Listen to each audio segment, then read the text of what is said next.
کریں لیکن تم ان کے سامنے اف تک مت کہنا، اپنی آواز کو بلند نہ کرنا۔ آج تو کتنے بدتمیز لوگ ہو گئے ہیں، ماں باپ کے سامنے اتنی سخت کلامی سے پیش آتے ہیں میرے دوستو کہ افسوس ہوتا ہے، ایسا لگتا ہے کہ آسمان فوراً زمین پر آ جائے گا۔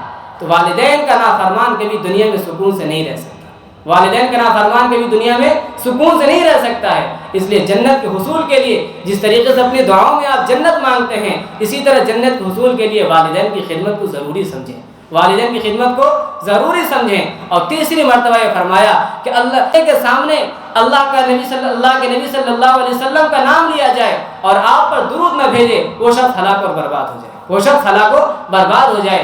اللہ کے نبی صلی اللہ علیہ وسلم کے احسانات ہم پر بہت زیادہ ہیں۔ آپ کے صدقے طفیل میں دین ہم تک پہنچا، آپ نے اللہ کے سامنے ہمارے لیے نہ جانے کتنے آنسو بہائے، کتنے پتھر کھائے، کتنے خون بہائے، کہ ہر رات یا ربی امتی یا ربی امتی۔ کل قیامت کے دن جب اللہ کے نبی صلی اللہ علیہ وسلم کھڑے ہوں گے تو ان کے زبان پر یہی ہوگا یا ربی امتی یا ربی امتی، کہ اللہ میری امت کی مغفرت فرما، میری امت کی مغفرت فرما۔ تو امت کے لیے اللہ کے نبی صلی اللہ علیہ وسلم کی تڑپ، کڑھن، فکر اتنی زیادہ ہے، لیکن یہ امت اتنی غفلت، اتنی دوری، اتنی زیادہ بے توجہی کہ اللہ کے نبی صلی اللہ علیہ وسلم کا نام اس کے سامنے لیا جائے اور اللہ کے نبی صلی اللہ علیہ وسلم پر درود نہ بھیجے۔ اس لیے میرے دوستو اس مہینے کے اندر آپ کو خاص طور سے 4 چیزوں کا اہتمام کرنا چاہیے۔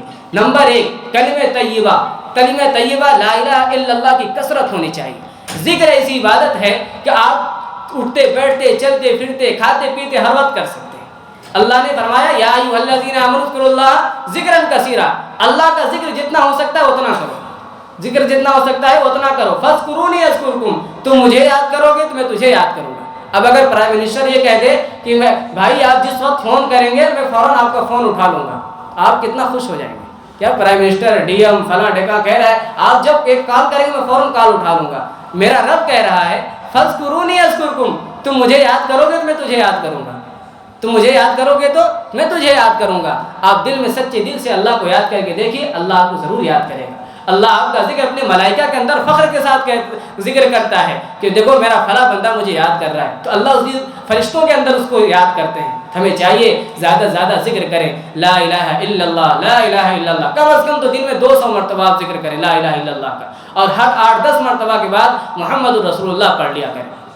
اسی طریقے سے استغفار کی کثرت کریں، زیادہ سے زیادہ استغفار کریں کہ طوبیٰ لمن وجد فی صحیفتہ استغفارا کثیرا، کہ اللہ کے نبی صلی اللہ علیہ وسلم نے فرمایا کہ جس کے نامہ اعمال میں استغفار زیادہ ہوگی اس کے لیے خوشخبری ہے، اس کے لیے بشارت ہے، بشارت سے مراد جنت ہے، کہ جس کے نامہ اعمال میں زیادہ زیادہ استغفار ہوگا، اللہ کے سامنے اپنے گناہوں کی معافی تلافی کرتا ہوگا، استغفر اللہ ربی من کل ذنب، یا اللہ میرے تمام گناہوں کو معاف فرما، یا حی یا قیوم برحمتک استغیث۔ اس طرح کی جو چھوٹے چھوٹے جو استغفار والے اذکار ہیں، آدمی اس کو اٹھتے بیٹھتے چلتے پھرتے تنہائی میں جب رہیں تو آپ اپنے گناہوں کو یاد کریں اور اس وقت اللہ سے معافی مانگیں۔ تو جو بندہ جتنا زیادہ استغفار کرے گا تو اس کے لیے اس کے گناہ اتنے مٹائے جاتے ہیں، اللہ سے اتنا وہ بندہ دور ہوتا ہے اور قریب ہوتا ہے۔ جو بندہ جتنا ذکر کرتا ہے، استغفار کرتا ہے، اللہ سے وہ بندہ اتنا زیادہ قریب ہو جاتا ہے۔ آپ عبادت نماز پڑھتے ہیں تو آپ کے دل میں وہ کیفیت نہیں ہوگی جتنا کہ آپ اللہ کو یاد کر کے نماز پڑھیں گے تو کیفیت بدلے گی۔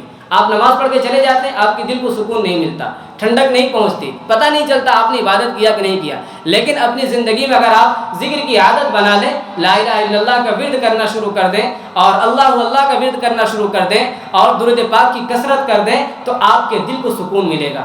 آپ جب اس کے بعد نماز پڑھیں گے، عبادت کریں گے تو آپ کا دل لذت محسوس کرے گا اور پتہ چلے گا کہ واقعتاً ہم نے عبادت کی ہے۔ سجدے میں جائیں گے بھی آپ کو لطف آئے گا، کہیں بھی رہیں گے آپ کو لطف آئے گا، کیونکہ آپ کا نور، آپ کا دل کیا ہے؟ انوار و تجلیات سے معمور ہو رہا ہے، اللہ کے نور سے معمور ہو رہا ہے۔ جب ذکر کریں گے تو دل سے گندگی دور ہوتی ہے، دل سے گندگی دور ہوتی ہے۔ ظاہر سی بات ہے، دل سے گندگی دور ہوگی تو پھر اللہ پاک ہے، اللہ پاک ہے، اللہ پاک جگہ میں اترے گا، اللہ کے انوار و برکات پاک جگہ میں اتریں گے۔ جب دل گندا ہوگا تو اللہ کی انوار و برکات ہمارے دل میں نہیں اتر سکتے، عبادتوں کا نور ہمارے دلوں میں نہیں آ سکتا۔ اس لیے ضروری ہے کہ اپنے دل کو گندگی سے پاک کریں۔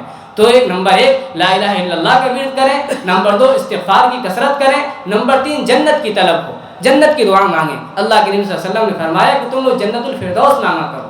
ہم جنت بھی مانگیں. اور چوتھی چیز یہ ہے کہ آدمی جہنم سے پناہ مانگے. اللہم اجرنا من النار یا اللہم اجرنی من النار. جو مغرب بعد اور فجر کی نماز کے بعد خاص طور سے اس کا اہتمام تو روز کرنا چاہیے، لیکن رمضان المبارک میں اور زیادہ. اور دوسری چیز، اور 2 اضافی چیزوں کا اہتمام کریں، قرآن پاک کی تلاوت کا، اور اسی طریقے سے اللہ کے نبی صلی اللہ علیہ وسلم پر درود پاک کی کثرت کی، کیونکہ اللہ کے نبی صلی اللہ علیہ وسلم کا ہم پر احسان ہے. یہ قرآن پاک کا تعلق رمضان سے بہت زیادہ گہرا ہے، بہت زیادہ گہرا ہے. دنیا کے اندر اللہ پاک نے جتنے کلام اپنے اتارے، جتنی کتابیں اتاری ہیں، سب رمضان مبارک میں اتاری ہیں. اس کے علاوہ کسی اور رمضان کے مہینے میں اللہ نے نہیں اتاری ہے. اللہ نے ہمیں موقع دیا ہے، ہم اللہ کو راضی کر سکتے ہیں، اپنے گناہ کو اللہ سے معاف کرا سکتے ہیں. اللہ ہمیں ضرور معاف کرے گا. اللہ پاک ہم سب کو اس مبارک مہینے کی قدر کرنے کی توفیق عطا فرمائے.